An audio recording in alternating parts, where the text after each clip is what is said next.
Everyone, welcome to my YouTube channel और मैं हूं आपकी फ्रेंड मनीषा। तो फ्रेंड्स, आज की जो वीडियो है उसका टॉपिक होने वाला है कि वो जरूरी 10 बातें जो आपके डिलीवरी के बाद बहुत ही काम आएंगी। अगर आपकी डिलीवरी दिसंबर, जनवरी या फरवरी में होने वाली है तो ये वाली बातें आपको जरूर पता होनी चाहिए। कुछ महिलाओं को ये सारी बातें पता नहीं होती है जिनकी फर्स्ट डिलीवरी होती है, और सेकेंड डिलीवरी कि में भी कई लेडीज को इन बातों का बारे में नहीं पता होता, और हमें कुछ महिलाएं इन सब के बारे में बताती भी नहीं है। तो इसलिए आपको इन सब बातों के बारे में पता होना बहुत ही जरूरी होता है। तो इसलिए वीडियो आप सभी के लिए बहुत ही यूजफुल होने वाली है अगर आप सर्दियों में एक नन्हे मुन्ने को जन्म देने वाली हैं।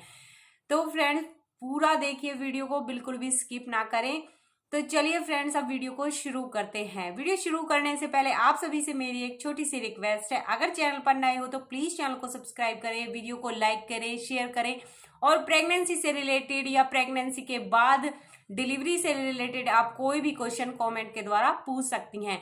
तो चलिए फ्रेंड्स, अब बात करते हैं उन 10 बातों की। तो जो पहली बात है वो होती है कि जब भी आपकी डिलीवरी होने वाली हो, आपकी डिलीवरी डेट आने वाली हो, 10-15 दिन पहले ही आप अपने और अपने बच्चे के जो सर्दियों के कपड़े होते हैं उनको एक बैग में जरूर रख लें, क्योंकि ठंड का मौसम बहुत होता है, बच्चे को ठंड लगने की बहुत ज्यादा संभावना रहती है, और आपको भी ठंड ना लगे इसलिए आपको भी गर्म कपड़े वगैरह रख लेने चाहिए। क्योंकि कहते हैं कि जो माँ दूध पिलाती है उसे भी ठंड नहीं लगनी चाहिए, क्योंकि उसकी ठंड बच्चे को दूध के द्वारा चले जाती है, जिससे कि बच्चे को ठंड लग जाती है। तो इसलिए आपको पहले ही अपने बच्चे के जो कपड़े हैं सॉफ्ट वाले आते हैं, बहुत ही सॉफ्ट होते हैं, जिससे बच्चे को ठंड भी नहीं लगती है और वो बहुत ही गर्म होते हैं।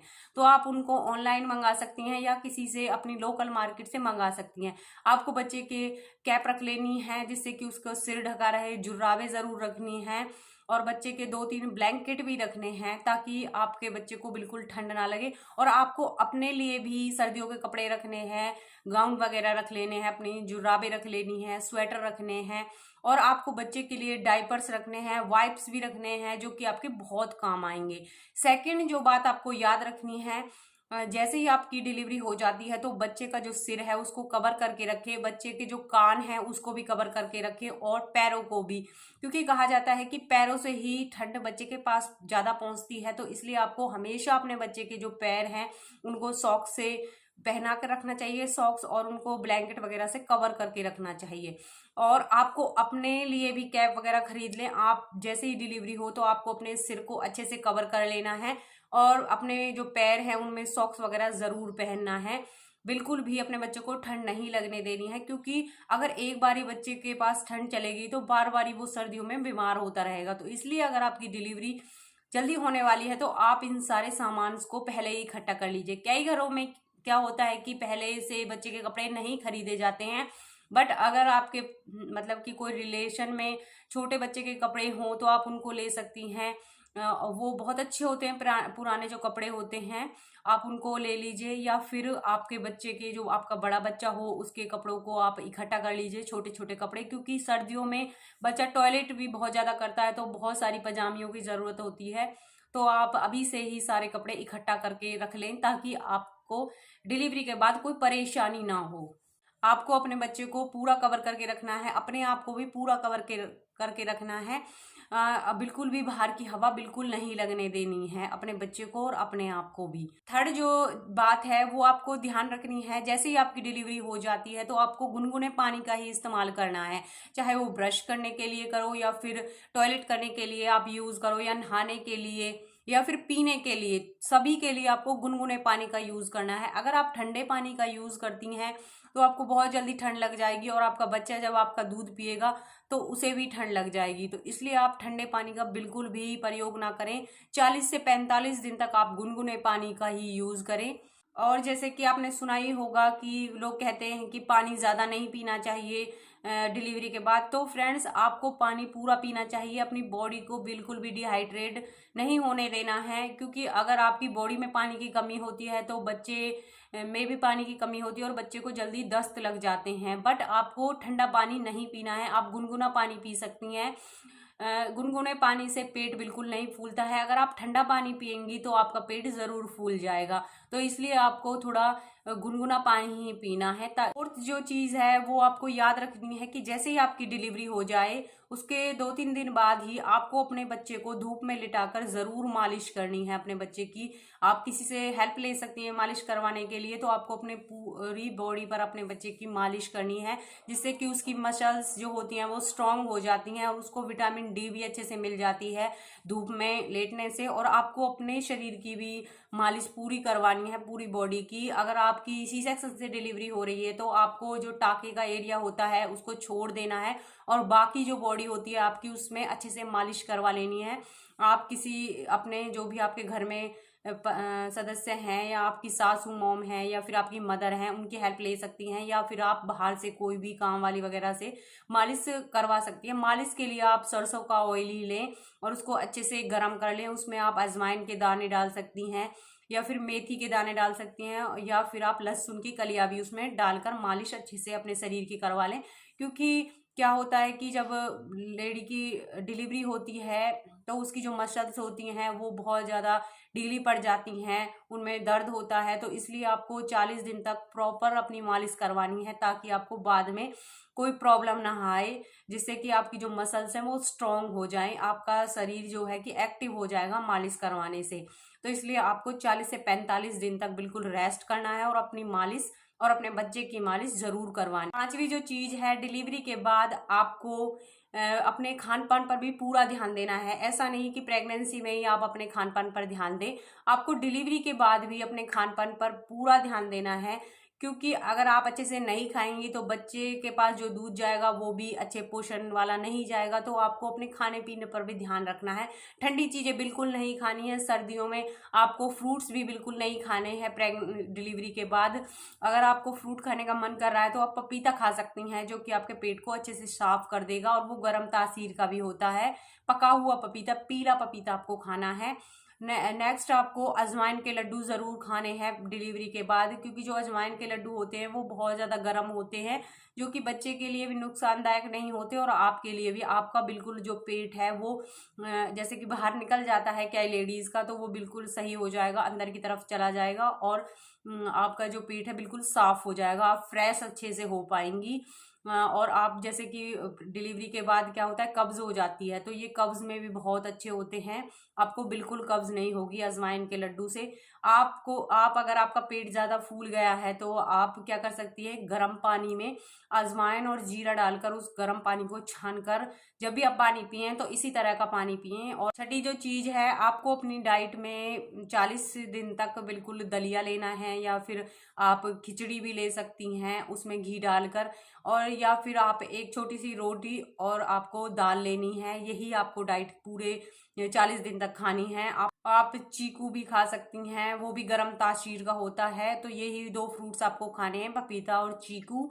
और आपको दाल ही खानी है, दाल और एक जिसमें घी डालकर रोटी बनाते हैं, हमारे इधर तो मोमन की रोटी बोलते हैं उसको। वो जो घी वाली रोटी होती है आप उसको एक ही खाएं, एक टाइम में छोटी सी बनवाएं और उसको ही खाएं दाल के साथ, जिससे कि आपके बच्चा भी सही रहेगा और आपके बच्चे के पेट में मरोड़ भी नहीं होगी। अगर आप बहुत ज़्यादा रोटी खाती हैं तो आपके बच्चे के पेट में दर्द हो जाता है, क्योंकि वो आपका ही दूध पीता है तो ज़्यादा हैवी दूध हो जाता है।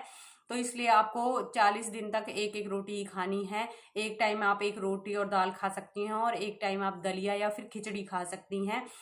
कई घरों में हलवा भी दिया जाता है, आटे का हलवा होता है, जैसे कि सूजी का हलवा होता है उसी तरह से आटे का हलवा बनाया जाता है, तो वो भी आप ले सकती हैं सुबह सुबह। वो अच्छा होता है, गर्म होता है। आप चाहें तो उसमें चीनी की जगह गुड़ भी डलवा सकती हैं, वो बहुत अच्छा होता है, तो आप उसे भी खा सकती हैं। सातवीं जो चीज़ आपको याद रखनी है, डिलीवरी के बाद आपको प्रॉपर रेस्ट करना है 40 से 45 दिन तक।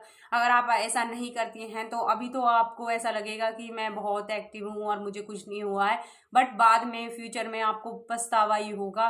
क्योंकि अगर आप रेस्ट नहीं करेंगी प्रॉपर 40 से 45 दिन का तो बाद में आपकी हड्डियों में बहुत ज़्यादा दर्द होगा, सर्दियों में आपके सिर में दर्द होगा और आपकी कमर में बहुत ज़्यादा दर्द होगा, पैरों में बहुत ज़्यादा दर्द होगा। तो इस सिचुएशन से बचने के लिए आपको पहले ही मैं बता देती हूँ, 40 से 45 दिन तक प्रॉपर रेस्ट लें, किसी की ना सुने।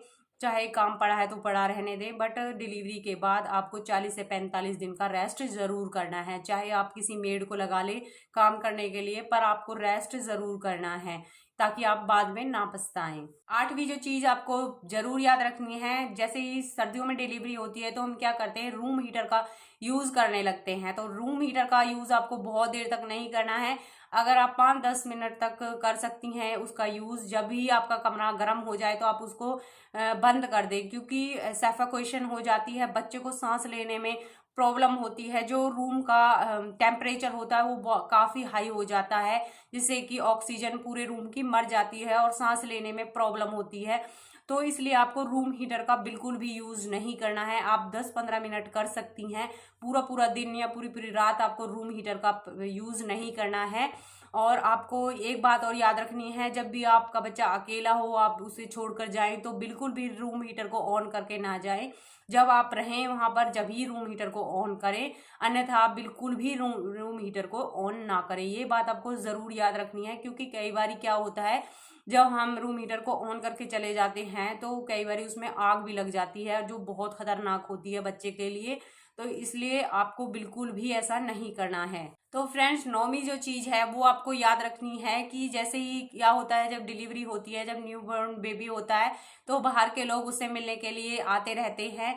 तो आपको डायरेक्टली किसी को नहीं देना है अपने बच्चे को। ये आपके बच्चे की सेफ्टी के बारे में होता है, चाहे तो किसी को बुरा लगे तो या लगे, बट आपको अपने तरीके से उनसे बोल देना है। ऐसा भी नहीं बोलना है कि मैं अपने बच्चे को नहीं दूंगी। आपको अच्छे से बोल देना है कि डायरेक्ट देने से बच्चे को इन्फेक्शन हो सकता है। किसी को सर्दी जुकाम है तो बच्चे जो न्यूबॉर्न बेबी होते हैं उनको जल्दी इन्फेक्शन हो जाता है। तो अगर किसी बाहर के बंदे को इन्फेक्शन होगा तो बच्चे में भी इन्फेक्शन चला जाएगा। तो इसलिए आपको डायरेक्टली किसी को बच्चे को नहीं देना है, सिर्फ दूर से ही दिखा देना है, गोदी में नहीं देना है। अगर किसी को नहीं हो इन्फेक्शन वगैरह तो आप उसको दे सकती हैं, बट मैं तो यही कहूँगी कि 40-45 दिन तक आपको बच्चे को डायरेक्टली किसी को नहीं देना है परिवार के अलावा। 10वीं और बहुत ही इम्पोर्टेंट ज़रूरी बात वो आपको याद रखनी है कि जब भी आपकी डिलीवरी हो आप अपने बच्चे को अपना ही दूध पिलाएं।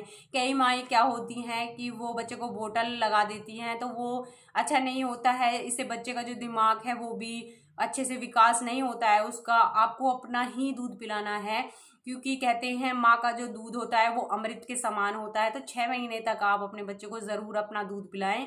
इससे से बच्चे का बहुत अच्छे से विकास होगा। अगर आपके बच्चे का वेट कम है डिलीवरी के बाद, तो आपके बच्चे का जो वेट है वो बहुत जल्दी बढ़ जाएगा, जो कि आप बोतल के दूध से नहीं बढ़ा सकती हैं। और बच्चे का दिमाग भी इतना नहीं रहता है बोतल के दूध से। तो आप अपना ही दूध पिलाएं, जिससे कि आपका बच्चा एक हेल्दी बेबी हो। फ्रेंड्स, अगर आप वर्किंग है, अपने बच्चे को नहीं पिला सकती हैं अपना दूध, तो आपको क्या करना है, जब भी आप अपने बच्चे को बोतल से दूध पिलाएं तो अपनी जो बोतल है उसको गर्म पानी में ज़रूर उबालें, क्योंकि उसमें बहुत सारे बैक्टीरिया होते हैं। अगर हम ऐसे ही दूध डाल देंगे तो बच्चे के पास बहुत सारे बैक्टीरिया चले जाएंगे और जो उसका पेट खराब कर सकते हैं। तो इसलिए आपको जब भी आप अपने बच्चे को दूध पिलाएं तो गुनगुने पानी में उसे उबाल लें, उसके बाद ही बच्चे का जो दूध है उसमें डालें। और भी एक बात याद रखनी है, जैसे सर्दियां हैं तो आपको बिल्कुल भी ठंडा दूध नहीं पिलाना है। रात में चाहे आपको उठना पड़े, कितने भी बार उठना पड़े, क्योंकि ये बच्चा हर आधे घंटे बाद या 2 घंटे बाद दूध ज़रूर पीता है। तो जब भी आप अपने बच्चे को दूध पिलाएं तो गर्म पानी में ज़रूर बोतल को धो लें और गुनगुना दूध ही उसमें डालें, क्योंकि अगर आप ठंडा दूध बच्चे को पिला देंगी तो बच्चे को निमोनिया हो सकता है, और जो बहुत खतरनाक होता है छोटे छोटे बच्चों को। तो इसलिए आपको गुनगुना दूध ही पिलाना है। आई होप आपको मेरी ये 10 बातें बहुत ही अच्छी लगी होंगी। अच्छी लगी तो प्लीज़ वीडियो को लाइक करना, चैनल पर नए हो तो प्लीज़ चैनल को सब्सक्राइब भी ज़रूर करना। पूरी वीडियो देखने के लिए आप सभी का धन्यवाद। मिलते हैं नेक्स्ट वीडियो में।